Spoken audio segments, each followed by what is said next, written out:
The march for the homeland in Bolivia continues to advance in defense of the democratic and cultural revolution under the government of President Luis Arce Catacora.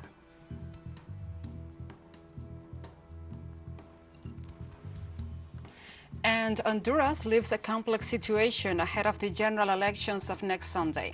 We have more on the matter in this news brief.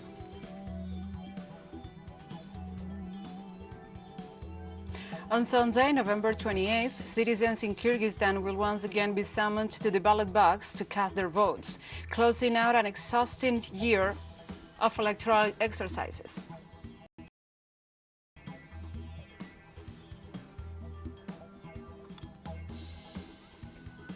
From the headquarters of Telesur English in Havana, Cuba, this is From the South. I'm your anchor, Gladys Quesada, and these are the news. The march for the homeland in Bolivia continues to advance in defense of the democratic and cultural revolution under the government of President Luis Arce Catacora. Demonstrators arrived this Tuesday in Panduro, the department of La Paz, reaffirming their decision to stop any attempt of destabilization from the right wing that, according to them, tries to reedit the events of 2019. The activists were welcome upon their arrival amidst cheers and whiplash, as a sign of support for the mobilization and its purposes. Juan Carlos Guarachi, the executive secretary of the Bolivian Central Labor Union, emphasized that the march heading to the city of La Paz also wants to build the unity of the people.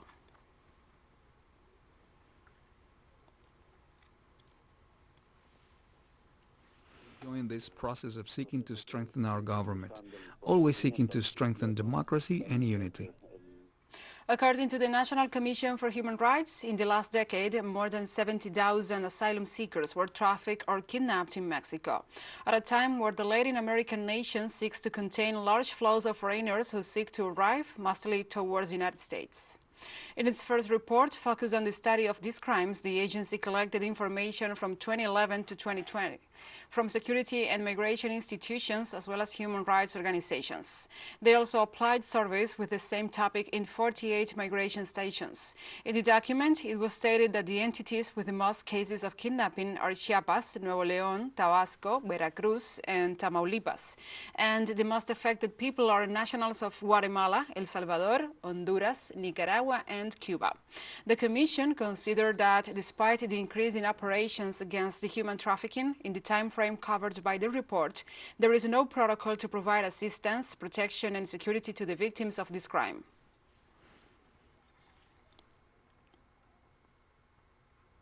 In the last 10 years, more than 70,000 people have been victims of smuggling and kidnapping in Mexico. Operations against human trafficking have increased an average of 600%. The entities with the highest number of kidnappings in Mexico are Chiapas, Nuevo León, Tabasco, and Veracruz. The most affected are nationals of Guatemala, El Salvador, Honduras, Nicaragua, and Cuba.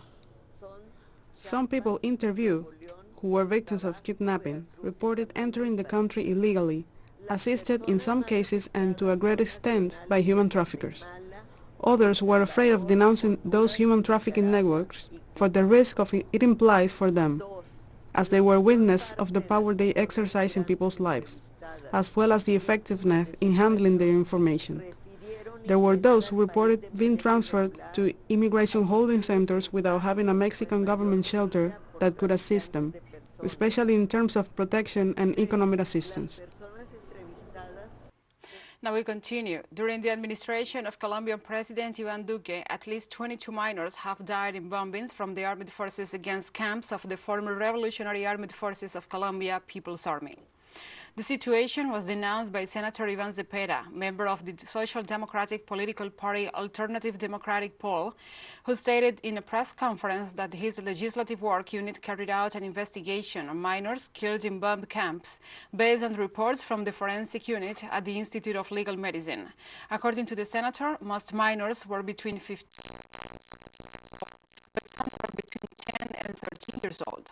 As detailed in the documentation sent to the Institute, of the 22 minors killed, 13 were boys, 7 girls, and there are 2 whose birth gender was impossible to determine by the state of their bodies. The investigation also showed that the practice of carrying out airstrikes against places where children and adolescents are unarmed has a customary, systematic, and generalized nature.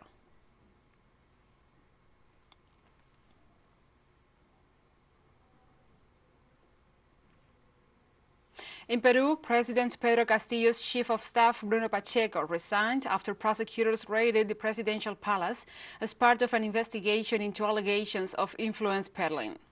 After authorities found $20,000 stashed in the bathroom of Mr. Pacheco's office, the executive sent his resignation, which was signed by the head of state and the Prime Minister Mirto Vázquez. The former chief of staff told investigators the money was his, but denied any wrongdoing, saying it was a combination of his savings and the salary. The raid was part of an investigation into allegations that former executive pressured the head of Peru's tax and customs agency to give more favorable terms to companies run by his friends.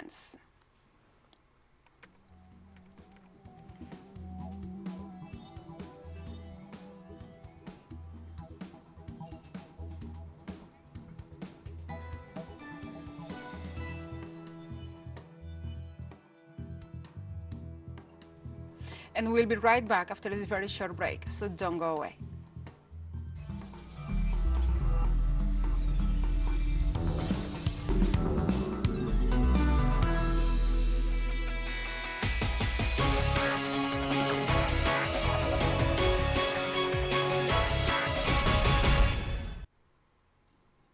Welcome back to From the South. Now we review the situation in Honduras, where the electoral highest authority decided to keep handing out blank electoral credentials with only 5 days before the presidential elections.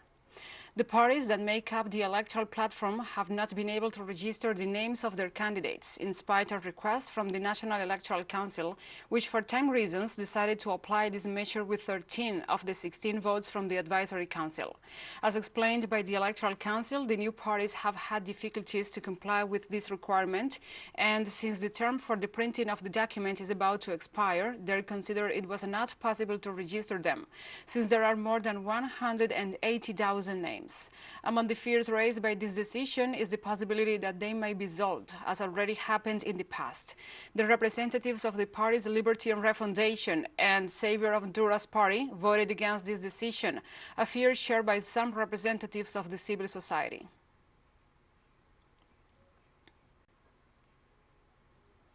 I believe that by not having names, this type of practices are still open and remain in the public spotlight. And I believe that this is what is regrettable. I believe the National Electoral Council has to take action on the matter. Other members of the Advisory Council stated that handing out the blank credentials is not illegal, and reiterated the decision has been taking into account the country's laws. Within the law, everything. Outside the law, nothing. The regulation does not say it. The law does not say the credentials need to be with a name on it. We are based on the law. However, it was a healthy decision-making. The Honduran presidential candidates Xiomara Castro Zelaya from Liberty and Refundation Party and Nasri Asfura from the National Party issued statements asking the citizenship for a fair and transparent elections on November 28th. The candidates invited the Honduran population to be part of the democratic celebration and join the process of reflection that occurs during the electoral silence prior to the elections. Both candidates pointed out that the National Electoral Council must guarantee, together with the armed forces, that people's will is respected. They also urged citizens to work in favor of the consolidation of peace in the electoral context.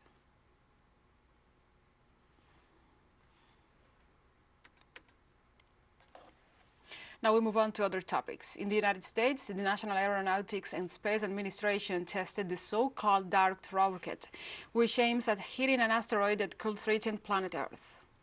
The U.S. government agency explained Tuesday that the test took place aboard a SpaceX rocket from Vandenberg, a Space Force base in California at 10 p.m. local time.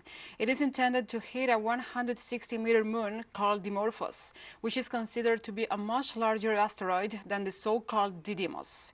NASA expects the impact to take place in the autumn of 2022, so they also have to take into account evaluations of likely impact to know how to generate the diversion of a possible threat. To measure whether DART's impact changed the asteroid's orbit, astronomers will track the time between one flicker of light, which indicates that Dimorphos has passed in front of Didymos, and another, which indicates that Dimorphos has orbited behind Didymos. MECO, stage separation, and stage 2 ignition. A second round of talks between the U.S. and the Taliban is to take place in Qatar since the takeover in Afghanistan. Next week, the U.S. and the Taliban will resume talks to deal with issues related to the humanitarian crisis and to prevent the country from becoming a launch pad for terrorism. The delegation will be led by Tom West, the special representative for Afghanistan, who had already met with the Taliban in November. U.S. officials had previously spent months negotiating with a Taliban delegation in Qatar, reaching a deal in February of 2020 that preceded the U.S. withdrawal and the eventual Taliban takeover. The U.S. has not officially recognized the Taliban government, but announced in early November that Qatar will serve as Washington's diplomatic representative in the country.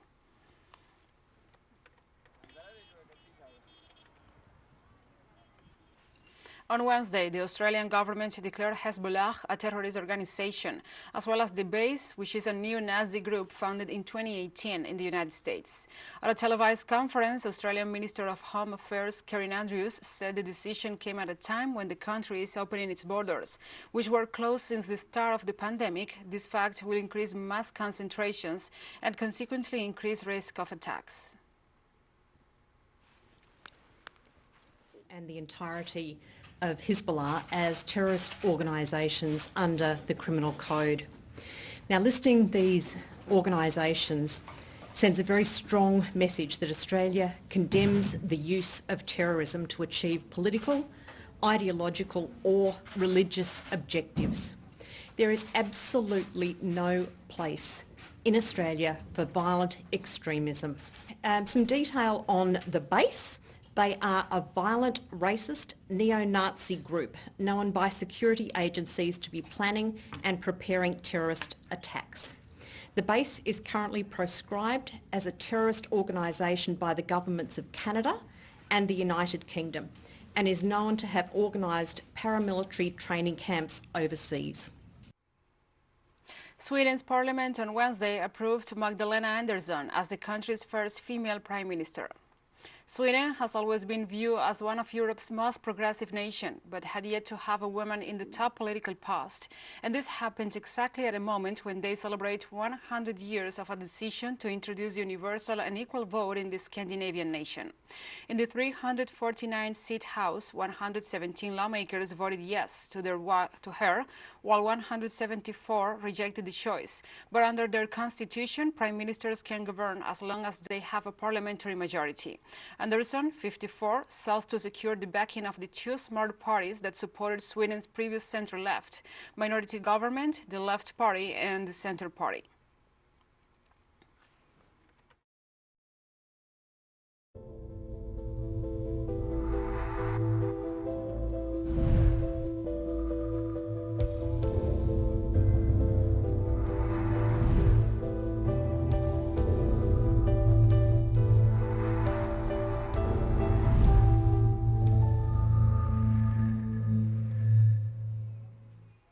Now we address other topics. The World Health Organization said that coronavirus cases jumped by 11% in Europe in the last week, the only region in the world where COVID-19 has continued to increase since mid-October.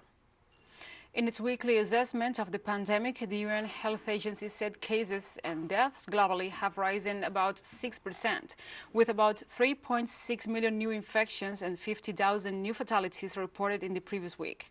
WHO's Europe Director, Hans Kluge, warned that without urgent measures taken soon, the continent could see another 700,000 deaths by the spring. The regional executive called for countries to increase vaccination and to take other control measures like masking and social distancing to avoid more lockdowns. In the last week, Austria, the Netherlands and Belgium have all adopted stricter measures, including partial lockdowns and vaccine mandates to try to stem the latest surge of the coronavirus.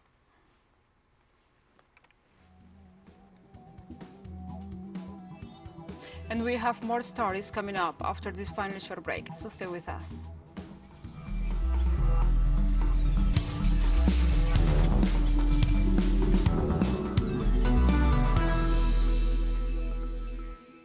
Welcome back.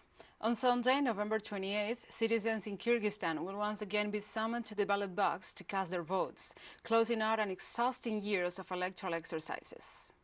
During 2021, the country saw a presidential election and referendum held in tandem in January, a referendum and wave of local elections held together in April, and now at last a parliamentary election. More than a year after the country's previous attempt to elect a new parliament ended disastrously in protests and a change of government, Kyrgyz voters will try again under a new constitution and a new electoral system, and voters will consider a bevy of new parties. In October 2020, the Central Asian country experienced a third violent change of administration in its short history of independence. The government overthrow, followed by what was perceived by the population as a regime manipulation of parliamentary elections amidst COVID-induced economic crisis.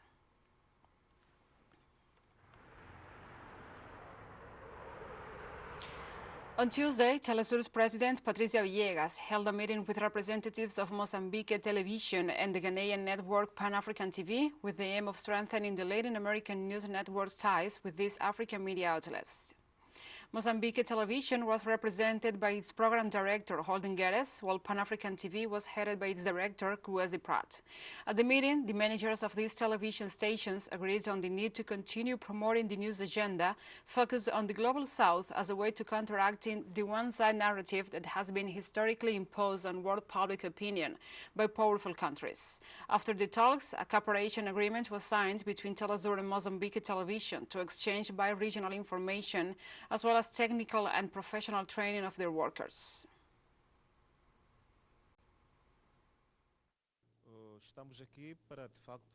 We are here to see if we can make a cooperation agreement between Mozambique Television and Telesur. The starting point is to share strength from one side to the other. We are expecting to be able to work together to broadcast relevant information about our countries from one side to the other. We are very much looking forward to this. We agreed on a mutually beneficial cooperation, and maybe we can reach a broader cooperation beyond just information exchange, such as joint training, for example.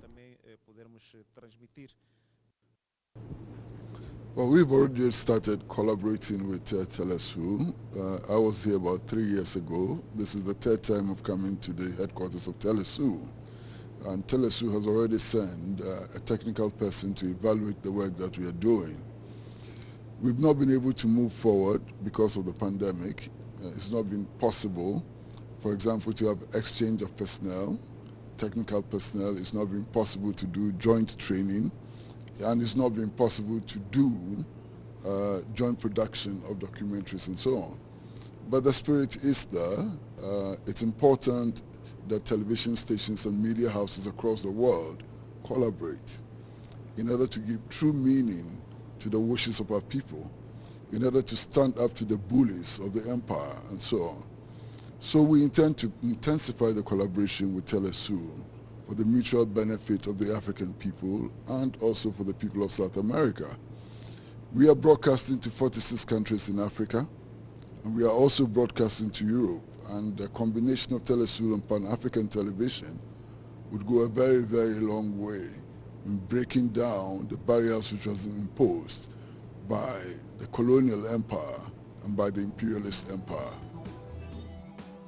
And we have come to the end of this news brief. But remember, you can find this and many other stories on our website at telesurenglish.net. And also, if you feel so inclined, please join us on social media for all the latest news. We are on Facebook, Twitter, Instagram, and Telegram.